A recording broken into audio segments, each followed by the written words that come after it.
नमस्कार, स्वागत है आप सभी का डीडी न्यूज़ के इस खास बुलेटिन 100 में, जहां हम आपके लेकर आते हैं खबरें, राजनीति, मनोरंजन, देश, दुनिया, खेल और व्यापार जगत से एक्सप्रेस यानी फटाफट अंदाज में। मैं हूं आसिफ गुलाटी गुम्बद। देखते हैं खबरों को तेज रफ्तार के साथ।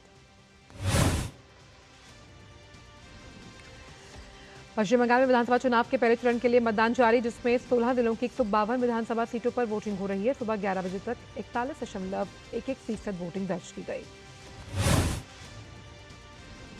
इस चरण में 1478 उम्मीदवार अपनी किस्मत आजमा रहे हैं और 3 करोड़ से ज्यादा मतदाता मतदान के पात्र हैं, जिनमें करीबन 1 करोड़ 84 लाख पुरुष और 1 करोड़ 75 लाख महिलाएं शामिल हैं।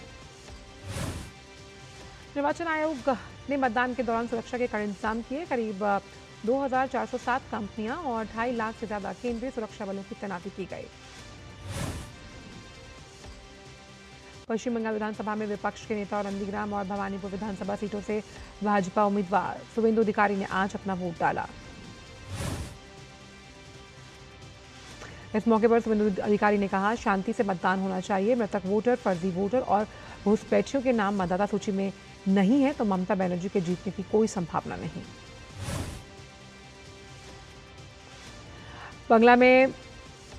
बंगाल में मुर्शिदाबाद के डोमकल के 217 नंबर बूथ पर तृणमूल पर मतदाताओं को डराने धमकाने का आरोप, जिसमें हथियार दिखाकर वोट डालने से रोका गया। चुनाव आयोग ने सूचना मिलते ही तुरंत कार्रवाई की। पश्चिम बंगाल में भाजपा उम्मीदवार डॉक्टर राजेश कुमार ने मुख्यमंत्री ममता बनर्जी के खिलाफ चुनाव आयोग में गंभीर शिकायत दर्ज करवाई। आरोप है कि ममता बनर्जी ने केंद्रीय सुरक्षा बलों के खिलाफ अपमानजनक बयान दिए। शिकायत में यह भी कहा गया कि ममता बनर्जी ने चुनाव अधिकारियों और विशेष पुलिस पर्यवेक्षकों को धमकी दी और भाजपा उम्मीदवार राजेश कुमार को डकैत और चोर पुलिस कहकर संबोधित किया। भाजपा उम्मीदवार ने चुनाव आयोग से ममता बनर्जी के चुनाव प्रचार पर 48 घंटे का प्रतिबंध लगाने, उनका स्टार प्रचारक का दर्जा छीनने और उनके खिलाफ एफआईआर दर्ज करने की मांग की है। चुनाव प्रक्रिया की निगरानी पर खास ध्यान दिया जा रहा है और राज्य के मुख्य निर्वाचन अधिकारी मनोज कुमार अग्रवाल ने कोलकाता स्थित integrated command and control centre से मतदान प्रक्रिया का निरीक्षण किया। चुनाव प्रक्रिया की निगरानी वेबकास्टिंग और मीडिया मॉनिटरिंग के जरिए की जा रही है, जिसमें हर संवेदनशील बूथ पर नजर रखी जा रही है। प्रशासन का कहना है कि निष्पक्ष और पारदर्शी चुनाव के लिए तकनीक का व्यापक इस्तेमाल किया जा रहा है। मुर्शिदाबाद के नौदा में टीएमसी कार्यकर्ताओं और यूनियन पार्टी के संस्थापक हुमायूं कबीर के समर्थकों के बीच झड़प हुई, जिससे स्थिति तनावपूर्ण। आरोप है कि हुमायूं कबीर मतदाताओं को प्रभावित करने की कोशिश कर रहे थे। टीएमसी कार्यकर्ताओं ने गो बैक के नारे लगाए, जबकि हुमायूं कबीर के समर्थकों ने चोर चोर के नारे लगाए। नारेबाजी और हाथापाई बढ़ गई। इसके अलावा नौदा में उसी बूथ पर कल रात बमबाजी की घटना हुई और आज भी वही बूथ तनाव का केंद्र बना, जिसकी वजह से सुरक्षा स्थिति को लेकर चिंताएं और बढ़ गई। पश्चिम बंगाल के तूफानगंज और बारोगदली इलाके में तृणमूल कांग्रेस के कार्यकर्ताओं पर मतदाताओं को डराने धमकाने का आरोप। तनाव फैल गया, जिसकी वजह से सूचना मिलते ही सुरक्षा बल मौके पर पहुंचकर कर रहे हैं स्थिति को नियंत्रित।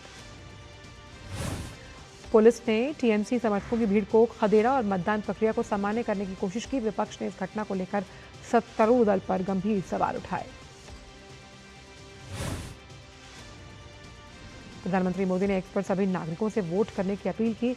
उन्होंने लिखा, मैं विशेष रूप से अपने युवा मित्रों और पश्चिम बंगाल की महिलाओं से अपील करता हूं कि वो बड़ी संख्या में मतदान करें।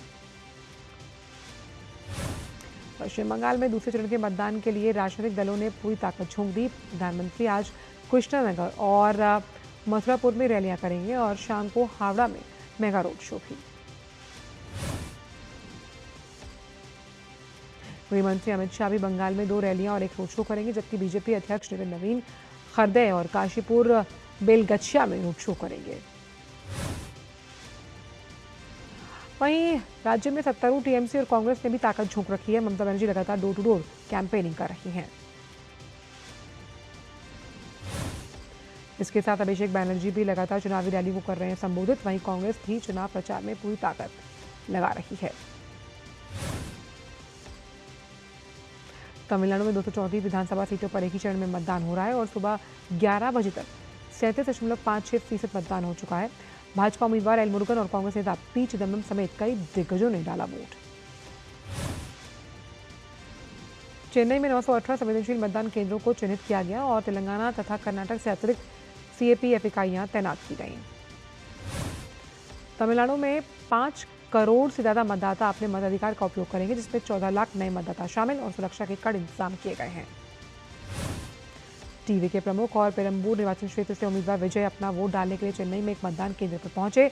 उन्होंने मतदान का समय रात 8 बजे तक बढ़ाने के लिए मुख्य चुनाव आयुक्त को लिखा पत्र।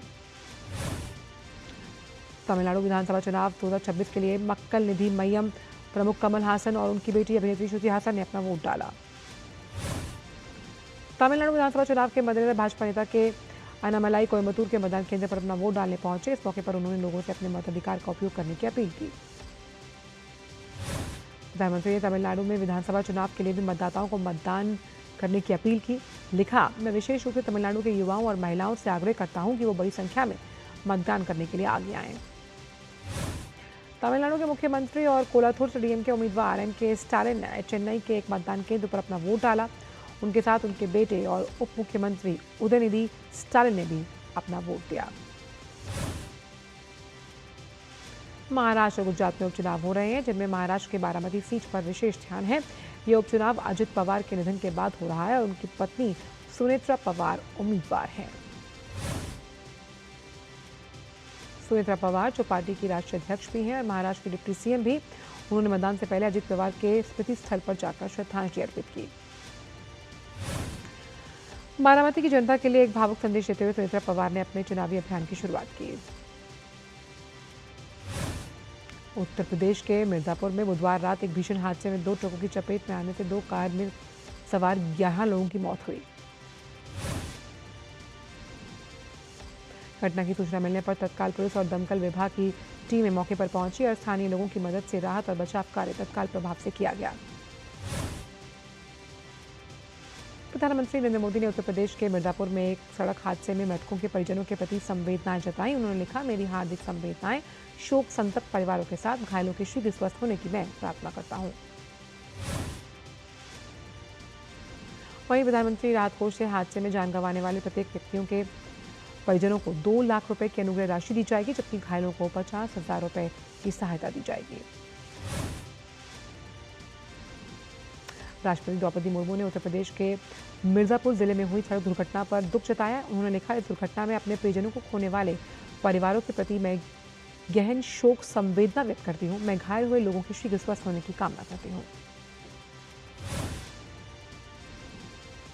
महिला एवं बाल विकास मंत्रालय ने जंक और पैक्ड फूड के सेवन को लेकर एक महत्वपूर्ण एडवाइजरी की जारी। कहा, इन खाद्य पदार्थों में अत्यधिक तेल, नमक और चीनी, पोषक तत्व कम होते हैं। मंत्रालय ने ताज़े फल, सूखे मेवे, भुने चने, घर के बने पेय पदार्थों को जंक फूड का विकल्प बनाने की सलाह दी और मौसमी फल, सब्जियों को दैनिक आहार में शामिल करने पर जोर दिया।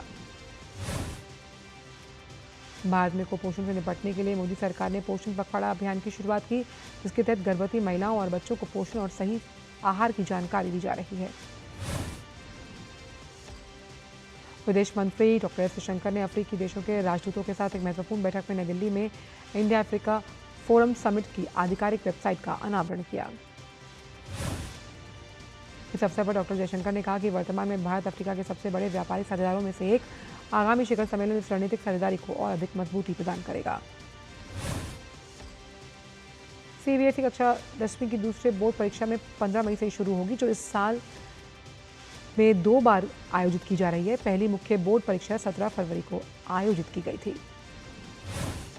बद्रीनाथ धाम के कपाट आज सुबह 6:15 बजे श्रद्धालुओं के दर्शनार्थ के लिए खोले गए। दैवीय मंत्रोच्चार के बीच मंदिर के कपाट विधि विधान के साथ खोले गए। इस दौरान उत्तराखंड के मुख्यमंत्री पुष्कर सिंह धामी रहे मौजूद।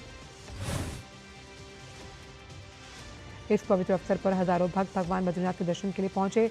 हर साल की तरह इस साल भी मंदिर परिसर से लेकर आसपास के प्राचीन मठ मंदिरों को फूलों से सजाया गया। आज एम्स ऋषिकेश में 6ठा दीक्षांत समारोह आयोजित किया जाएगा, जिसमें उपराष्ट्रपति सीपी राधाकृष्णन 386 छात्र छात्राओं को डिग्री करेंगे प्रदान। समारोह में उत्कृष्ट प्रदर्शन करने वाले विद्यार्थियों को 13 स्वर्ण, 5 रजत, 5 कांस्य पदक सहित कुल 23 पदक दिए जाएंगे। इसमें राज्यपाल, मुख्यमंत्री और केंद्रीय मंत्री करेंगे शिरकत। दिल्ली, राजस्थान, हरियाणा, पश्चिम बंगाल के कई हिस्सों में पारा 42 डिग्री सेल्सियस के पार रहने की संभावना। मौसम विभाग ने अगले 5 दिनों में लू चलने का पूर्वानुमान जताया। पश्चिम बंगाल के गांगेय क्षेत्र में लू को लेकर ऑरेंज अलर्ट जारी। बिहार, झारखंड, मध्य प्रदेश, उत्तर प्रदेश में भी लू चलने की संभावना। तटीय आंध्र प्रदेश, कर्नाटक, केरल, तमिलनाडु, पुडुचेरी, कराईकल में गर्म और उमस भरे मौसम का पूर्वानुमान। वक्त एक ब्रेक का है, आप देखते रहिए डीडी न्यूज। जब धरती चीर कर निकलता है लोहे का पत्थर और मिलता है मोंगिया के जोश से, फिर तपता है, पिघलता है और बनता है फौलाद। अब होता है सरिया सारी खूबियों के साथ। मोंगिया स्टील, मजबूत देश का मजबूत सरिया। ब्रेक के बाद का स्वागत करते हैं अन्य खबरों का एक्सप्रेस अंदाज में। मुख्यमंत्री भूपेंद्र पटेल ने बोटाद जिले में विकास संकल्प सभा को संबोधित करते हुए कहा कि गुजरात का बजट 30,000 करोड़ रुपए से बढ़कर 4 लाख करोड़ रुपए से अधिक हुआ। भूपेंद्र पटेल ने बताया कि एमएसएमई इकाइयां करीबन 1.81 लाख से बढ़कर 27 लाख हुई। उन्होंने इसे भाजपा सरकार की विकास नीतियों का परिणाम बताया। महाराष्ट्र के मुख्यमंत्री ने 18 बड़ी और अतिवृहद परियोजनाओं के लिए विशेष प्रोत्साहन को दी मंजूरी। इन परियोजनाओं में कुल 2.56 लाख करोड़ रुपए का निवेश शामिल, जिसमें राज्य में 1 लाख से अधिक प्रत्यक्ष और अप्रत्यक्ष रोजगार सृजित होने की उम्मीद। सरकार ने विमान ईंधन, एविएशन, टरबाइन फ्यूल में एथेनॉल और कृत्रिम हाइड्रोकार्बन के मिश्रण की अनुमति दी। हालांकि अभी इसके लिए कोई तय लक्ष्य निर्धारित नहीं किया गया। जम्मू कश्मीर के उपराज्यपाल मनोज सिन्हा ने सांबा जिले में एवरेडी इंडस्ट्री इंडिया लिमिटेड की 200 करोड़ रुपए की औद्योगिक इकाई का उद्घाटन किया। इस परियोजना से स्थानीय स्तर पर रोजगार सृजन, सहायक उद्योगों को बढ़ावा और महिलाओं और युवाओं के लिए नए अवसर मिलने की उम्मीद। इलेक्ट्रॉनिक्स और सूचना प्रौद्योगिकी मंत्रालय ने ऑनलाइन गेमिंग के नए नियम अधिसूचित किए। इसके तहत एक नियामक प्राधिकरण बनेगा। ये नियम ऑनलाइन गेमिंग को नियंत्रित करने और इसके लिए एक नियामक ढांचा तैयार करने में मदद करेंगे। इसके तहत एक ऑनलाइन गेमिंग प्राधिकरण बनाया जाएगा। पश्चिम एशिया में तनाव के बीच पेट्रोलियम और प्राकृतिक गैस मंत्रालय ने स्पष्ट किया कि देश में पेट्रोल, डीजल, एलपीजी की सप्लाई पूरी तरह सामान्य और घबराने की जरूरत नहीं। केंद्र सरकार ने कहा कि सरकार सप्लाई चेन को बनाए रखने के लिए लगातार कदम उठा रही है, जबकि एलपीजी, पीएनजी और सीएनजी की 100% उपलब्धता सुनिश्चित की जा रही है। पश्चिम एशिया में जारी संघर्ष के बीच केंद्र सरकार ने 41 बायोगैस सिलेंडर भरने और स्टोरेज प्लांट्स को मंजूरी दी, जिसमें 14 प्लांट्स को लाइसेंस भी जारी कर दिया गया। पेट्रोलियम और विस्फोटक सुरक्षा संगठन पीएसओ ने सीएनजी सीबीजी स्टेशन के 468 आवेदनों का त्वरित निपटान किया, जिनमें 157 को अंतिम लाइसेंस दिया गया। वैश्विक अनिश्चितताओं के बावजूद देश का कृषि निर्यात वित्त वर्ष 2025-26 में 2.8% बढ़कर 52.55 अरब डॉलर रहा। आरबीआई की मौद्रिक नीति समिति ने पश्चिम एशिया संकट से बड़ी अनिश्चितताओं और महंगाई पर असर को देखते हुए इस महीने ब्याज दरों को यथावत रखने का फैसला किया। वस्त्र मंत्रालय के अनुसार भारत के वस्त्र क्षेत्र ने वित्त वर्ष 2025-26 में 2% से अधिक की वृद्धि दर्ज की, जो कि वैश्विक बाजार में इसकी मजबूती को दर्शाता है। वस्त्र मंत्रालय ने बताया कि हस्तशिल्प सहित कुल निर्यात वित्त वर्ष 2024-25 में 3.9 लाख करोड़ रुपए बढ़कर वित्त वर्ष 2025-26 में 3.16 लाख करोड़ रुपए से अधिक। भारत का समुद्री खाद्य निर्यात वित्त वर्ष 2025-26 में बढ़कर 72,000 करोड़ रुपए से ज्यादा हुआ। समुद्री उत्पाद निर्यात विकास प्राधिकरण के आंकड़ों के अनुसार देश का समुद्री खाद्य निर्यात 19 लाख मीट्रिक टन से अधिक। संयुक्त राष्ट्र की एक रिपोर्ट के अनुसार भारत की अर्थव्यवस्था में इस वर्ष 6.4% और 2027 में 6.6% की वृद्धि का अनुमान। कॉर्पोरेट कार्य मंत्रालय ने प्रधानमंत्री इंटर्नशिप स्कीम के पायलट फेज में बदलाव करते हुए फाइनल ईयर के स्नातक और स्नातकोत्तर छात्रों को भी इसमें शामिल किया। प्रधानमंत्री इंटर्नशिप स्कीम से छात्रों को पढ़ाई के दौरान ही बड़ी कंपनियों में इंटर्नशिप का मौका मिलेगा और इंडस्ट्री का अनुभव भी होगा हासिल। टाटा समूह की खुदरा कंपनियां ट्रेंट लिमिटेड का एकीकृत शुद्ध लाभ वित्त वर्ष 2025-26 की मार्च तिमाही में सालाना आधार पर 32.57% बढ़कर 413 करोड़ रुपए रहा। पश्चिम एशिया में बढ़े तनाव के बीच इस्लामिक रेवोल्यूशनरी गार्ड कॉप्स ने स्ट्रेट ऑफ हॉर्मूज में 2 मालवाहक जहाज़ों पर कब्जा कर वीडियो किया जारी। IRGC ने पनामा ध्वज वाले MSC फ्रांसका और लाइबेरिया ध्वज वाले एपामेंडोस पर कथित रूप से बिना परमिट संचालन और नेविगेशन सिस्टम में छेड़छाड़ का लगाया आरोप। ईरानी विदेश मंत्री अराक्ची ने दक्षिण कोरिया के दूत से मुलाकात में क्षेत्रीय तनाव के लिए यूएस और इजरायल को ठहराया जिम्मेदार। उन्होंने कहा, हॉर्मुज स्ट्रेट में अस्थिरता का कारण बाहरी सैन्य कार्रवाई। अमेरिकी नौसेना सचिव जॉन फेलिन को अमेरिकी प्रशासन ने पद से हटाया। पेंटागन ने उन्हें तत्काल प्रभाव से पद छोड़ने की पुष्टि की, हालांकि बर्खास्तगी का कारण स्पष्ट नहीं। यूक्रेन के दक्षिणी पूर्वी शहर निप्रो में रूसी हवाई हमले के बाद एक अपार्टमेंट में लगी आग, जिसमें 2 बच्चों सहित 7 लोग हुए घायल। हमले के बाद बचाव दल ने मौके पर पहुंचकर आग पर काबू पाने की कोशिश की। ब्राजील के संघीय पुलिस ने ब्राजीलिया में तैनात एक अमेरिकी आवेदन अधिकारी के पहचान पत्र को किया रद्द। ये कदम यूएस द्वारा ब्राजीलियाई सुरक्षा अटैची मार्सेलो इवो डी कार्वलो को देश छोड़ने के निर्देश के जवाब में उठाया गया। संघीय पुलिस प्रमुख आंद्रे रोड्रिगेज ने कहा कि यह निर्णय खेद के साथ लिया गया और ब्राजील किसी भी अमेरिकी अधिकारी को निष्कासित नहीं करना चाहता। यूएस में वेस्ट वर्जीनिया के कनावा काउंटी में रासायनिक रिसाव की घटना कम से कम 2 लोगों की हुई मौत। इसके बाद जारी शेल्टर इन प्लेस आदेश हटा लिया गया। वेस्ट वर्जीनिया के गवर्नर पैट्रिक मॉरिसी ने बताया कि राज्य सरकार राहत और स्वास्थ्य सहायता प्रदान कर रही है। घटना में करीब 20 लोग प्रभावित, जबकि एक की हालत गंभीर। पोप लियो ने अपने 4 देशों की अफ्रीकी यात्रा का समापन क्वार्टेरियल में किया, जहां उन्होंने जेल का दौरा कर कैदियों को किया संबोधित। इस दौरान उन्होंने मानवाधिकार और करुणा का संदेश दिया। जापान में उत्तरी क्षेत्र में जंगल में लगी आग के बाद इवाते प्रांत में ओत्सुची में 18 से अधिक लोगों को घर खाली करने का आदेश दिया गया। जापान की इस आग में 150 हेक्टेयर से ज्यादा जंगल जल गया और कई इमारतों को नुकसान पहुंचा। अधिकारियों के अनुसार अब तक किसी के हताहत होने की खबर नहीं। IPL 2026 के तेजस्वी मुकाबले में मुंबई इंडियंस का सामना चेन्नई सुपर किंग्स के साथ। मैच से ज्यादा खेल प्रेमियों की नजरें इस मुकाबले में रोहित शर्मा और महेंद्र सिंह धोनी पर। 6 मैच में सिर्फ 2 जीत के साथ मुंबई और चेन्नई अंक तालिका में पीछे। सीएसके को चोटों ने किया काफी प्रभावित। टीम के शीर्ष स्कोर आयुष मात्रे चोट की वजह से बाकी बचे सत्र से हुए बाहर। गेंदबाजों के शानदार प्रदर्शन के दम पर राजस्थान रॉयल्स ने लखनऊ सुपर जायंट्स को 40 रन से हरा दिया। राजस्थान से 160 रन के लक्ष्य के जवाब में 18 ओवर में 100 रन ही बना सकी टीम। घरेलू मैदान पर यह लखनऊ की IPL में लगातार 7वीं हार। जीत के साथ राजस्थान रॉयल्स ने अंक तालिका में दूसरा स्थान किया हासिल। राजस्थान के युवा तूफानी बल्लेबाज वैभव सूर्यवंशी ने कीर्तिमान रचा। वैभव IPL में सबसे तेज 500 रन बनाने वाले बल्लेबाज बने। वैभव ने 227 गेंदों में 500 रन के आंकड़े को छुआ। IPL में सबसे तेज 500 रन बनाने वाले वैभव सबसे युवा खिलाड़ी बन गए। उन्होंने यह मुकाम 15 साल और 26 दिन की उम्र में किया हासिल। राजस्थान रॉयल्स के तेज गेंदबाज नांद्रे बर्गर को लखनऊ सुपर जायंट्स के खिलाफ मैच के दौरान IPL की आचार संहिता के उल्लंघन का दोषी पाया गया। बर्गर पर उनके मैच फीस का 10% का जुर्माना लगाया गया है। आपको ले चलते हैं विजय संकल्प सभा, जहां प्रधानमंत्री से संबोधित कर रहे हैं पश्चिम बंगाल के कृष्णानगर में। उन्होंने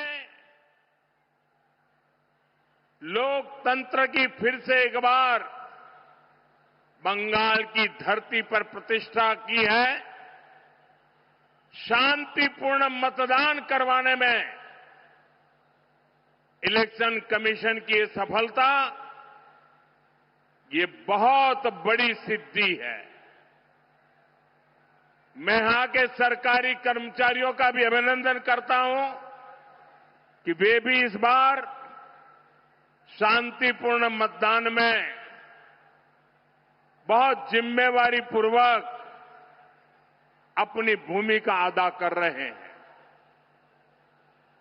और अब तक की जो मुझे जानकारी मिली है, मतदान भी पुराने सारे रिकॉर्ड तोड़ रहा है। साथियों, नादिया ये भक्ति की धरती है,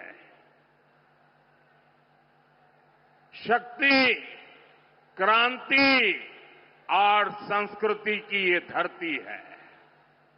और आज इस धरती पर मैं परिवर्तन की आंधी देख रहा हूं। ये परिवर्तन की आंधी है। कृष्णा नगर में आज भय पर भरोसे की विजय का विश्वास दिख रहा है। ये उत्साह, ये उमंग, ये जोश, ये भरोसे का है। भय जा रहा है, भरोसा आगे बढ़ रहा है। बरसों से जिनकी आवाज को दबाकर रखा गया था, वो अब एक सुर में बोल रहे हैं, गांव गांव बोल रहे हैं, गली गली बोल रहे हैं, स्त्री पुरुष सब बोल रहे हैं, युवा बुजुर्ग सब बोल रहे हैं। एक ही आवाज, पाल्टानो दरकार, पाल्टानो दरकार, पाल्टानो दरकार, पाल्टानो दरकार। साथियों, कुछ दिनों पहले असम, केरलम और पुडुचेरी में भी मतदान संपन्न हुआ है। वहां भी रिकॉर्ड मतदान हुआ है। पहले भी हमने देखा है, देश में जहां जहां भारी मतदान हुआ है, वहां बीजेपी को प्रचंड विजय मिली है, प्रचंड विजय मिली है। बेटे गिर जाओगे, बैठो बेटा, परमात्मा आपको सुखी रखे। बैठो बेटा, गिर जाओगी। अरे आपके हाथ में जो कमल है ना, वो खिलने वाला है।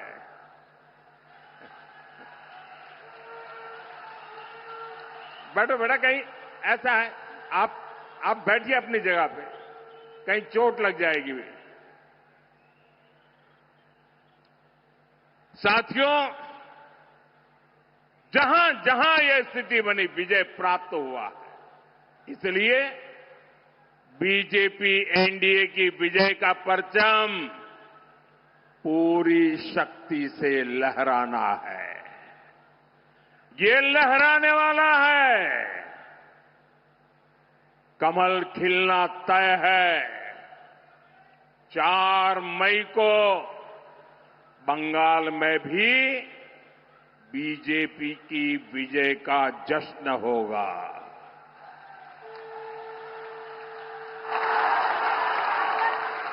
मिठाई भी बटेगी और जालमुरी भी बांटी जाएगी। वैसे मैंने सुना है कि जालमुरी ने भी कुछ लोगों को जन्नाटेदार झटका दिया है। जालमुरी मैंने खाई, लेकिन जाल टीएमसी को लगी है।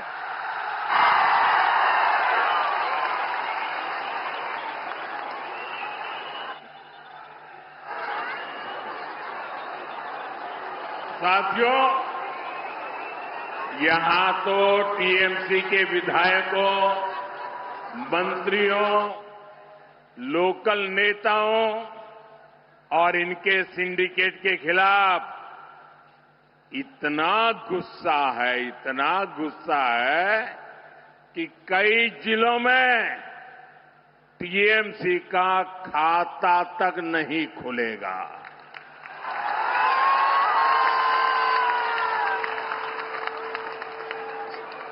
मैं बिल्कुल विश्वास से कहता हूं, मैंने इस बार बंगाल में बहुत दौरा किया है और जो उत्साह देखा है, माताओं बहनों में जो जुनून देखा है, और इसलिए तृणमूलेर जावा निश्चितो, तृणमूलेर जावा निश्चितो। साथियों, 15 साल पहले वाम के विरुद्ध जनता ने बिगुल फूंका था, आज तृणमूल के जंगल राज के विरुद्ध बंगाल की जनता हर गली मोहल्ले में शंख फूंक रही है। जनता जनार्दन मैदान में है। मैं देख रहा हूं ये चुनाव हम लोग नहीं लड़ रहे हैं, न मोदी लड़ रहा है, न मेरे साथी लड़ रहे हैं। इस बार बंगाल का चुनाव बंगाल की जनता जनार्दन लड़ रही है। चुनाव का नेतृत्व बंगाल की जनता जनार्दन के हाथ में है। तो आप सुन रहे थे प्रधानमंत्री को जो कि विजय संकल्प सभा को संबोधित कर रहे थे पश्चिम बंगाल कृष्णनगर से। जब हम जानते हैं कि जो दूसरा चरण है उसके लिए भी जो तमाम चुनावी पार्टियां हैं वो इस वक्त चुनावी समर में कूद गई। प्रधानमंत्री ने साफ तौर पर कहा कि टीएमसी को लेकर भारी आक्रोश है पश्चिम बंगाल की जनता के मन में। आइए वापस रुक करते हैं अब एक्सप्रेस मिनट का एक्सप्रेस अंदाज में। मुंबई क्रिकेट संघ के पुरस्कार समारोह में शार्दुल ठाकुर को 2024-25 सत्र के लिए साल का सर्वश्रेष्ठ क्रिकेटर चुना गया। वहीं सिद्धेश लाड को 2025-26 के लिए साल का सर्वश्रेष्ठ क्रिकेटर का मिला पुरस्कार। तीसरे टी20 मुकाबले में दक्षिण अफ्रीका महिला क्रिकेट टीम ने भारत को एकतरफा अंदाज में 9 विकेट से हराया। भारत से मिले 193 रनों के लक्ष्य को मेजबान टीम ने महज 16.3 ओवर में हासिल कर लिया। इसी के साथ दक्षिण अफ्रीका ने 5 मुकाबलों की टी20 सीरीज में 3-0 की अजय बढ़त बना ली। अफ्रीका टीम की कप्तान लॉरा वॉलवाट ने 53 गेंदों में 115 रन की विस्फोटक पारी खेली। 4 भारतीय मुक्केबाजों प्रीति पवार, प्रिया, अरुंधति चौधरी और सचिन को टारगेट ओलंपिक पोडियम योजना के कोर ग्रुप में जगह दी गई। इन मुक्केबाजों को एशियाई मुक्केबाजी चैंपियनशिप में शानदार प्रदर्शन के बाद टॉप में मिली जगह। 3 अन्य मुक्केबाजों को डेवलपमेंट समूह में किया गया शामिल। यह फैसला मिशन ओलंपिक सेल की 172वीं बैठक में लिया गया। स्पेनिश लीग ला लीगा में बार्सिलोना ने आसान जीत के साथ अपना शीर्ष स्थान बरकरार रखा। बार्सिलोना ने सेल्टा विगो को 1-0 से हराने में सफलता पाई। इंग्लिश क्लब मैनचेस्टर सिटी ने प्रीमियर लीग में बर्नले को 1-0 से हरा दिया। इस जीत के साथ ही मेन सिटी लीग में आर्सेनल को पीछे छोड़कर शीर्ष स्थान किया हासिल। फीफा ने अपने महिला विकास कार्यक्रम के लिए चयनित 12 देशों में भारत को भी शामिल किया। अखिल भारतीय फुटबॉल महासंघ के आवेदन के बाद फीफा ने भारत को उस कार्यक्रम में शामिल किए जाने की पुष्टि की। एक्सप्रेस 100 में इतना ही। दीजिए इजाजत। नमस्कार।